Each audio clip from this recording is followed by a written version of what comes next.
আমরা যেখানে দাঁড়িয়ে আছি এটা হচ্ছে চুয়াডাঙ্গা জেলার দামোহদা উপজেলার কার্পাসডাঙ্গার অর্থাৎ আটচালা ঘর, যেখানে কাজী নজরুল ইসলাম দীর্ঘ 2 মাস এখানে এসেছিলেন এবং তিনি এখানে 2 মাস যাবৎ বসবাস করেছিলেন।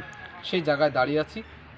তৎকালীন আমল থেকে যে ঘরটা ছিল সেই ঘরটার পিছনে আমি যদি দেখে আপনাদের, এখানে তিনি কিন্তু বসবাস করতেন এবং সেই সময় তিনি অর্থাৎ 1926 সালে তিনি এখানে এসেছেন এবং এই ঘরেই বসবাস করতেন।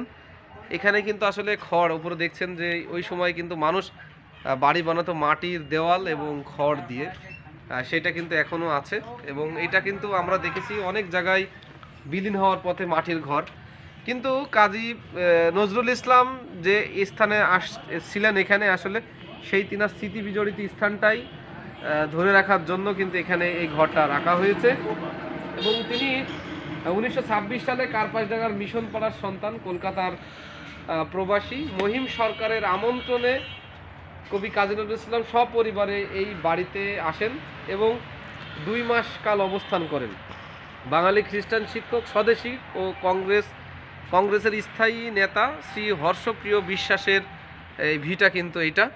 এবং এখানে কিন্তু এই আকর্ষণীয় আটচালার ঘরটি ছিল তখনকার রাজনৈতিক, সাহিত্যিক ও সাংস্কৃতিক কর্মকাণ্ডের প্রাণকেন্দ্র এবং যেখান থেকে অর্থাৎ দেশ বিদেশে যে সমস্ত রাজনৈতিক আলোচনা হতো তারা কিন্তু অনেকে এখানে এসেই বিশ্রাম নিতেন। সেই ঘরটা আসলে এটা কিন্তু অনেকটাই বিলীন হওয়ার পথে, অর্থাৎ সরকারিভাবে মাঝে মধ্যে যে সংস্কার করা হয়েছে আমরা দেখছেন যে একজন জেলা প্রশাসক নজরুল ইসলাম সরকার তিনি একটা সাইনবোর্ড দিয়েছেন। আসলে এর কি ভিত্তি আছে এটা আমরা জানি না সঠিক, তবে এইখানে ভিতরে প্রবেশটা নিয়ে একটা নানা ধরনের জটিলতা আছে। মানুষের প্রবেশ করাটা আসলে, যদিও এখানে অনেকে পরিবার বসবাস করেন, সে কারণে হয়তো দর্শনার্থীরা এসেও চলে যেতে হয়, কারণ ভিতরে প্রবেশ করা হয় না এবং দর্শনার্থীদের ক্ষোভও থাকে যে কবি যেখানে থাকতেন সেই ঘরটা তারা দেখতে পারেন না।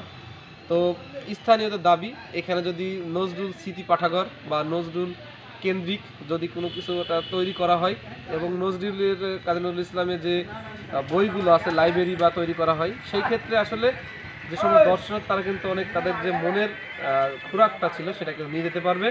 এবং সকলের দাবি যেটা সরকারিভাবে দ্রুত পদক্ষেপ নেবে এবং এখানে একটা নজরুল স্মৃতি পাঠাগার স্থাপন হবে বলে দাবি জানিয়েছেন সবাই।